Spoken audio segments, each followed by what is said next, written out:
Hey y'all, welcome and welcome back to another Monster High unboxing. Today we're going to be taking a look at the Core Refresh Draculaura, and I'm excited for many reasons. First of all, because this is going to be my last unboxing of the year, so I feel like this is a pretty fun doll to get to have be my last unboxing of the year, and also just the doll herself. I mean, look at her.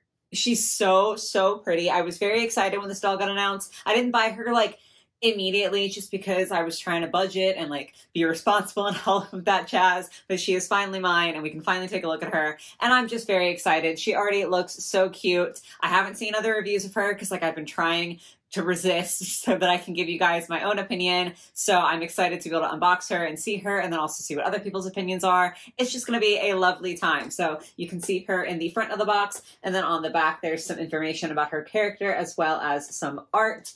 All very fun, kind of like standard for Monster High, but nevertheless cute to have on there. But yeah, we're going to be unboxing her today. If you guys do find yourself enjoying the video, if you could give it a like, that's super helpful to me. If you're new here and you enjoy your time, definitely subscribe so you can see more. And if you want to go out of your way to support me, I have links and then wish lists and stuff in the description down below.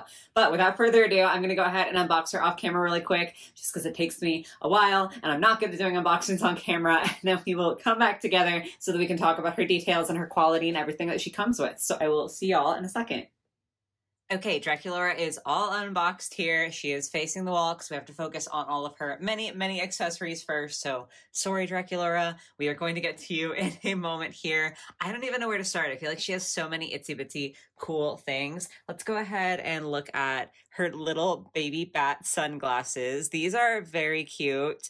I'm not a micro sunglasses person or a tiny sunglasses person when it comes to people, but I do think a lot of the time dolls look very nice in them, and I'm excited to see these little bat ones on Draculaura. We'll definitely be putting those on her in a minute. And then this is a piece that I'm so excited about for this doll, maybe the one that I'm the most excited about, and that is her hat. Now you will notice there is a little bit of a bend to it. It is like a soft bendable plastic, and that's just because of how it was packaged in the box. If I heat this up, I should be able to bend it out into a more stiff kind of look. It's actually not that bad though. If you're not super prone to being irritated by details, you might not even want to do that, but just know that because of how it's packaged, it is going to come like that. It's an easy fix though, and it's so cute. I love the spiderweb detail. I love just how big it is. We'll also be putting this on her, and I mean, you kind of saw what she looked like with it in the box, but I just think it's a really great scale for her, and I think this is a really fun piece to have for Draculaura. Very excited about that.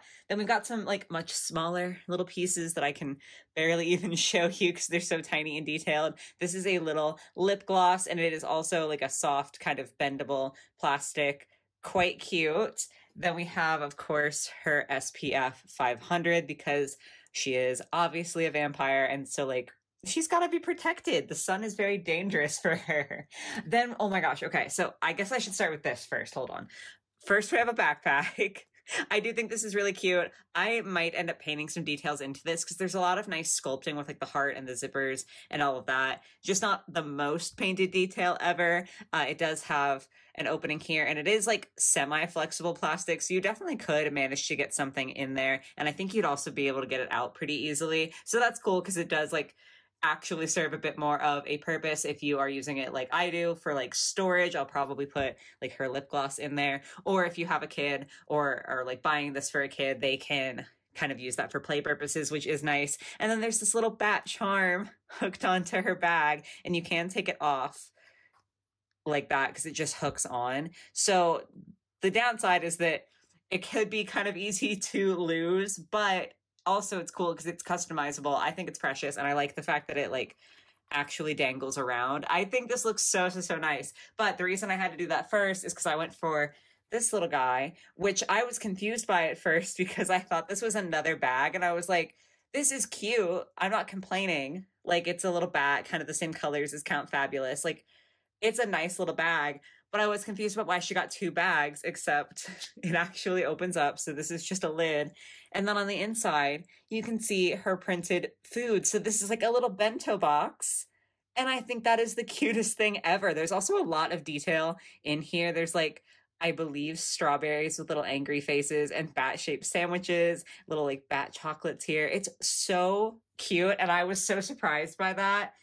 I just think that's really, really precious. Like, those of you who have been around for a while will know that I'm not really an accessories person, in the sense that I am always going to be more excited about the doll than I am about the accessories. But I will say that some of the accessories for Gen 3 of Monster High are really, really cute and are kind of making me a bit more interested in the accessories. So kudos to that one. We are not done though. She has so many good accessories. So this next one is her drink. It's like a little tumbler. There is a thumb grip here so she could hold it. And there's like a removable, I don't know what these are called, but like if you get a hot cup at like a coffee shop, they'll put a cardboard thing around it so that you don't burn your hands. And it's like that, but it's a little bat and it's so precious. We've got a straw here. I don't know if this comes out. I don't think so. Oh, hold on. Is that just my weak hands talking? Okay. It was just my weak hands talking. So if you wanted to take off the straw, you could also have her just have the tumbler kind of like this. So again, it's just like a layer of versatility, because you could take it off and it's more of like a cup, or you could add that on, or you could have this. And like, there's just a lot of ways you can use this to display and to play. And I think that's really cool, the level of detail that's in the accessory there with the drink. Next up, we have a little magic book. So this says Monster Magic on the front. There's like a lot of really cool designs and like colors in here. I think this is actually like shockingly detailed in design for just a little like doll accessory. It's really cute. On the back, there's a skullet with a bunch of spider webs. And you can see, I did open it to like look at it real quick while I was doing the unboxing. So there's a little bit of stress now on the like hinges there. That's pretty normal for like plastic openings. So I don't think that's anything to like dock points for. But on the inside, there's an image here of like what appears to be a character shrinking down. I don't know if that has anything to do with the new show, because I haven't seen it, but it's like a shrink spell, I guess. And then there's a little page that says Monster Magic, and somewhere on here, I'm not sure what she's signing, but Draculaura has signed something. I can't read all of this little print, but I think that's really, really cute, like the level of detail. And I feel like having her hold this open would be so precious on a display. And then the last accessory, there are so many, is Count Fabulous. So for the new gen, he's kind of like a cat bat situation, like not purely a bat. And I love cats. Y'all know this. I'm obsessed with cats. I also really love bats. So this is a perfect combination for me. In Draculaura's core doll, he's like a little bit more batty, like a little less of a cat, a little more bat vibes with that. Like the wings are bigger. This time the pose is definitely more cat. You get the whole tail and like the wings are a little smaller. It's all very, very cute though. I don't think, no, the head doesn't move. So it's just a static little figurine, but it's really, really cute. I love the design for Count Fabulous, this new gen. I just think this is absolutely precious. And honestly, all of the painted detail too, and like the printed detail in the eyes, looks really, really solid. So super happy with that. But we can finally get to the actual doll now. I feel like that was so many things, but like that's a good thing. I'm not complaining. Of course, she doesn't come with a stand, which is standard for Monster High Gen 3, but she does come with an amazing little face here. I love the dark lipstick for her. It looks so nice. And also it goes well with this too, because it's kind of like a dark lip gloss, a dark lip. Makes sense. It's like she's actually wearing the makeup that she came with. I just think it looks so striking on her, but she of course has like bright neon pink eyeshadow. It really honestly all works so well to me. I think it's absolutely precious. I feel like mine is printed quite well, even though I did get her on Amazon. So like, you never know when you order online what you're gonna get, but I feel like I've gotten pretty lucky with her. She's looking precious. She's so pretty.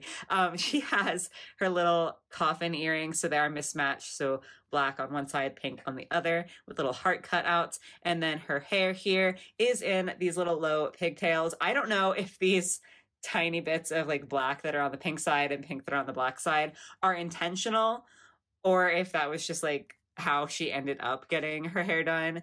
I don't know. I'm trying to decide if I'm going to take it out or not. I'll probably take it out and redo it. So I'll go ahead and look at the rooting here for you guys. I know it's kind of hard to see all of it just because I haven't fully taken the pigtails out, but I honestly feel like that's pretty standard. The original core Draculaura that I got did feel pretty thin. And I do think, I mean, her hair's in pigtails, so I gotta grab both. I do think just from like grabbing this bit, it does feel slightly thinner than some of the other dolls, but judging from the rooting pattern and like the fact that you can't see her scalp in this style, I do think that she is definitely better than at least my core Draculaura was when it comes to the rooting, and I think that she's like plenty sufficient with that. The hair is nice and soft. I've got like a few pieces that are a little bit long, so I'll need to make some adjustment there, and I'm definitely going to want to wash it just to kind of get rid of the box hairness. But I think that once that is done, this is going to be really, really cute. I still think the split dye is just absolutely precious for Draculaura, and the little low pigtails are a really good look for her.